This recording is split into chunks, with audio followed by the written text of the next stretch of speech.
একদিকে দক্ষিণ কলকাতার একাধিক নেতার বাড়িতে নির্বাচনী কার্যালয় যখন তল্লাশি চলছে, অন্যদিকে মার্লিন গ্রুপের একাধিক ঠিকানা এবার পৌঁছে গিয়েছে ইডি। চলছে ইডির তল্লাশি অভিযান। সকাল থেকে একযোগে 5 জায়গায় চলছে তল্লাশি অভিযান। সল্টলেকে CF block, CK block, Middleton street সহ 5 জায়গায় চলছে তল্লাশি। কলকাতায় একটি প্রজেক্টের নামে কোটি কোটি টাকা তুলে প্রতারণার অভিযোগ রয়েছে। সেই প্রজেক্টের নাম করে জাল নথি তৈরির অভিযোগ রয়েছে মার্লিন গ্রুপের বিরুদ্ধে এবং সেই অভিযোগের পরিপ্রেক্ষিতেই সকাল থেকে ইডির তল্লাশি অভিযান। একযোগে 5 জায়গায় চলছে ইডির তল্লাশি অভিযান। প্রকাশ সিনহা আমাদের প্রতিনিধি রয়েছেন আমাদের সঙ্গে। প্রকাশ, সকাল থেকে ইডি পৌঁছে গিয়েছে একাধিক জায়গায়, সল্টলেকে সিএফ ব্লক, সিকে ব্লক, সেখানে চলছে তল্লাশি।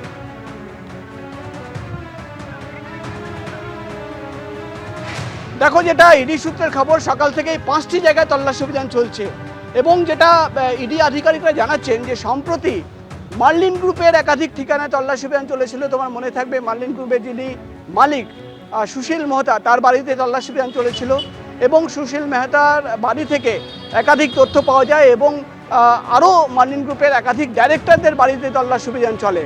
এবং আজকে যেটা আমরা ইডি সূত্রের খবর পাচ্ছি, সল্টলেকের সিকে ব্লক, সিএফ ব্লক, ডিএস পল যে গ্রুপ, সেই ডিসি পল গ্রুপ, সেই গ্রুপের মালিক এবং তার অফিসে তল্লাশি অভিযান চলছে। ডিসি পল, তুমি জানো, একটি ডেভেলপিং সংস্থা, কনস্ট্রাকশন তারা করে এবং প্রাথমিকভাবে যেটা ইডি সূত্রের খবর যে আজকে সকাল থেকে যে তল্লাশি অভিযান, সেই তল্লাশি অভিযানের নেপথ্যে রয়েছে ফাইন্যান্স এবং ল্যান্ড ডিলিং।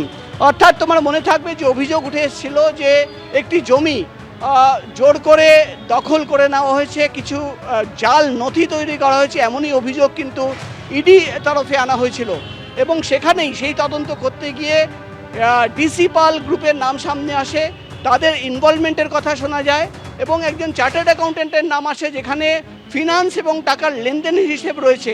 এবং সেই সূত্র ধরেই একদিকে যেমন সল্টলেকের সিকে ব্লক, সিএফ ব্লক এবং অন্যদিকে মিডলটন স্ট্রিটে দক্ষিণ কলকাতার একাধিক জায়গায়, সব মিলিয়ে 5টি জায়গায় তল্লাশি অভিযান চলছে। মূলত এই অভিযানের নেপথ্য রয়েছে যে টাকা নেওয়া হয়েছে, অর্থাৎ যেটা অভিযোগ যে প্রতারণা করা হয়েছে, জমি দেখিয়ে টাকা নেওয়া হয়েছে, বিপুল অঙ্কের টাকা নেওয়া হয়েছে, সেই টাকা আলটিমেটলি কোথায় গেল, কোনো প্রভাবশালীর কাছে পৌঁছে গেছে কিনা এবং সেই টাকা কোথায় রয়েছে সেটা খোঁজার জন্যই কিন্তু মানি লন্ডারিংয়ের এই মামলা। এবং আজকে সকাল থেকেই কিন্তু একসঙ্গে 5টি জায়গায় মার্লিন সেই যে মামলা তদন্ত, সেই মামলায় কিন্তু তল্লাশি অভিযান চলছে। ধন্যবাদ প্রকাশ। নন্দীগ্রামের দুবারের তৃণমূল বিধায়ক, বর্তমানে পাঁশকুড়া পশ্চিমের বিদায়ী বিধায়ক, কিন্তু এখন আর দল তার খোঁজ নেয় না। এবিপি আনন্দকে দেওয়া সাক্ষাৎকারে নন্দীগ্রাম আন্দোলনের সন্তানহারা ফিরোজা বিবির গলায় এক রাস অভিমান। নন্দীগ্রাম আন্দোলনের সময় খবরের শিরোনামে উঠে এসেছিলেন শহীদের মা ফিরোজা বিবি। নন্দীগ্রাম আন্দোলন চলাকালীন মৃত্যু হয়েছিল তার ছোট ছেলের। তৎকালীন বিরোধী দল, বর্তমানে শাসক দল, ফিরোজা বিবিকে শহীদের মা আখ্যা দিয়ে তাকে নির্বাচনেও প্রতিদ্বন্দ্বিতা করিয়েছিলেন এখান থেকে 2009 লোকসভা ভোটের আগে, এবং সেই উপনির্বাচনে তিনি জয়ী হন।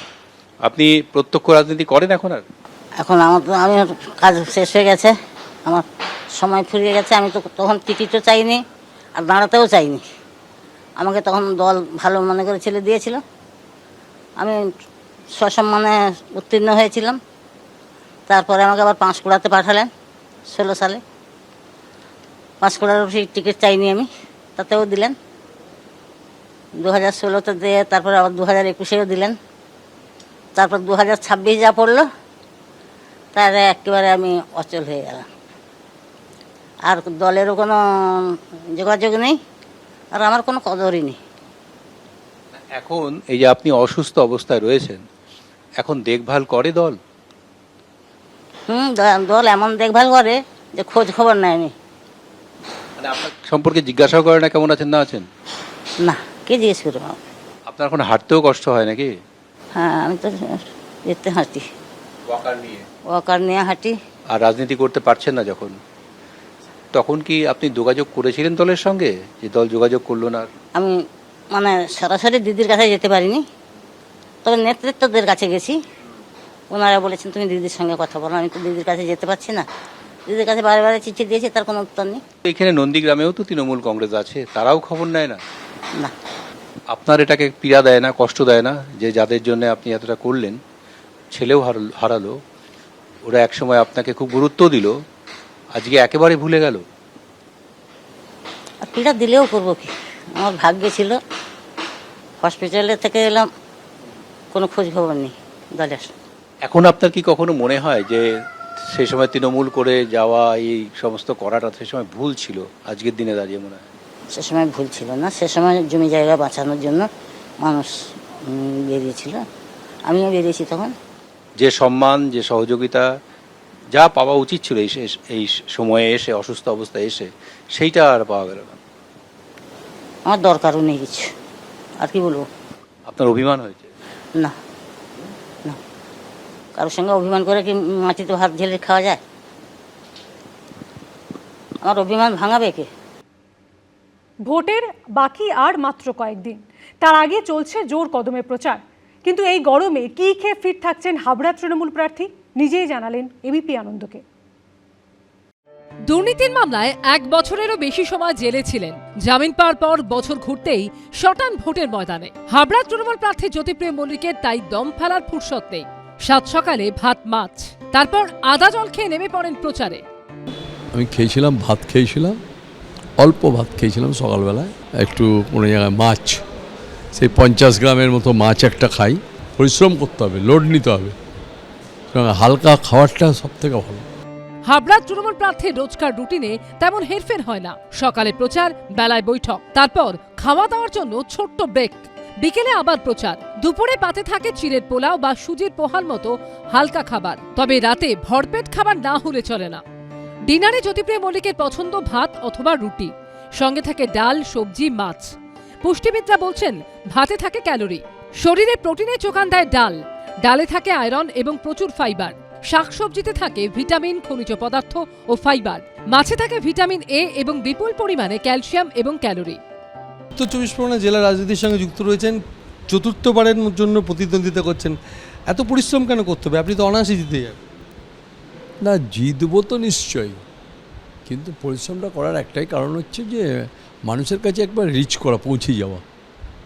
আমার মানুষের কাছে যোগাযোগ প্রচণ্ড আমার হাবড়াতে, কারণ আমি হাবড়ায় সপ্তাহে 5 দিন এসে হাবড়ায় আসি, সপ্তাহে 5 দিন আসি। শনিবার রোববার তো আমাকে পাবেনই, এর মধ্যে আবার 3 দিন এক্সট্রা পাবেন আমাকে। কিন্তু আমার সবথেকে ব্যাপার হচ্ছে যাদের সাথে যোগাযোগ তো আমার প্রতিদিন। আমি চায়ের দোকানে যেয়ে বসি, আমি মুদিখানা দোকানে বসি, না আমার কোনো চাপ নেই। হাবড়াতে আমি এখন দ্বিধাহীন কোনটা বলতে পারি। যদি বলেন যে আমি সংখ্যাটা বলতে পারবো না, যে সংখ্যাটা আমি তো জ্যোতিষী নই, সংখ্যা গুণে বলে দেবো, কিন্তু হাবড়ায় আমি বিপুল মার্জিনে জিতবো। 2023 সালে 27 অক্টোবর রেশন দুর্নীতি মামলায় জ্যোতিপ্রিয় মল্লিককে গ্রেফতার করে এনফোর্সমেন্ট ডিরেক্টরেট। 2025-এর 15 জানুয়ারি ইডির বিশেষ আদালত জামিন দেয় জ্যোতিপ্রিয় মল্লিককে। এবার তিনি হাবড়া তৃণমূল প্রার্থী। ভোটে কি বাজিমাত করতে পারবেন, জানা যাবে 4 মে। শোভনান পালের রিপোর্ট, এবিপি আনন্দ। এবিপি আনন্দ, এগিয়ে থাকে, এগিয়ে রাখে।